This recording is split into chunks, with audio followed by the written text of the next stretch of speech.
أفمن يعلم أنما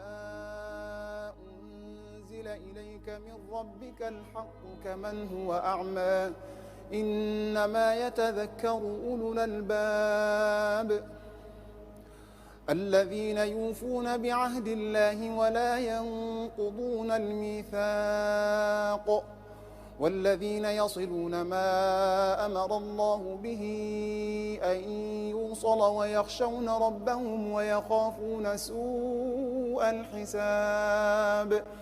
والذين صبروا ابتغاء وجه ربهم وأقاموا الصلاة وأنفقوا مما رزقناهم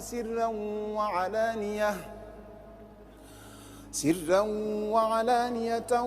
ويدرؤون بالحسنة السيئة أولئك لهم عقبى الدار جنات عدن يدخلونها ومن صلح من آبائهم وأزواجهم وذرياتهم والملائكة يدخلون عليهم من كل باب سلام عليكم بما صبرتم فنعم عقبى الدار والذين ينقضون عهد الله من بعد ميثاقه ويقطعون ما أمر الله به أن يوصل ويفسدون في الأرض أولئك لهم اللعنة ولهم سوء الدار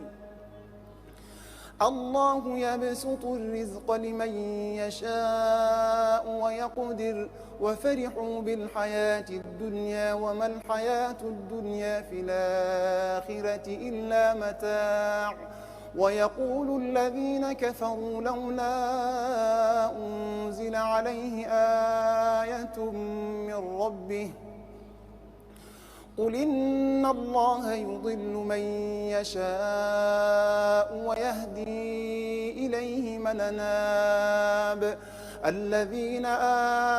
آمنوا وتطمئن قلوبهم بذكر الله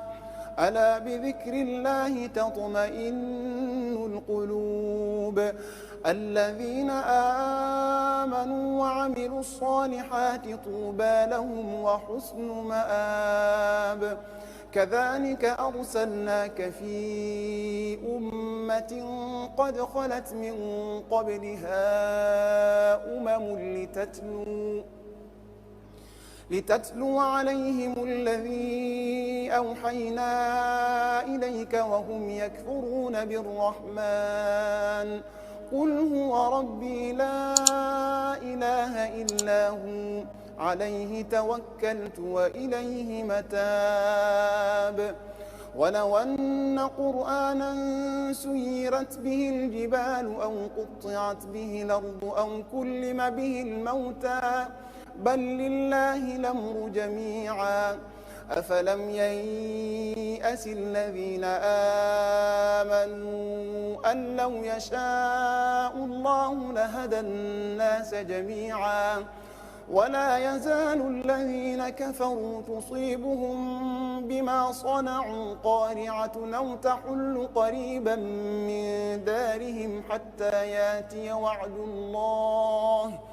إن الله لا يخلف الميعاد ولقد استهزئ برسل من قبلك فأمليت للذين كفروا ثم أخذتهم فكيف كان عقاب أفمن هو قائم على كل نفس بما كسبت وجعلوا لله شركاء قل سموهم أم تنبئونه بما لا يعلم في الأرض أم بظاهر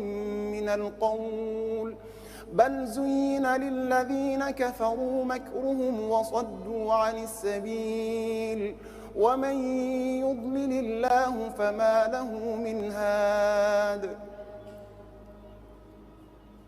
لهم عذاب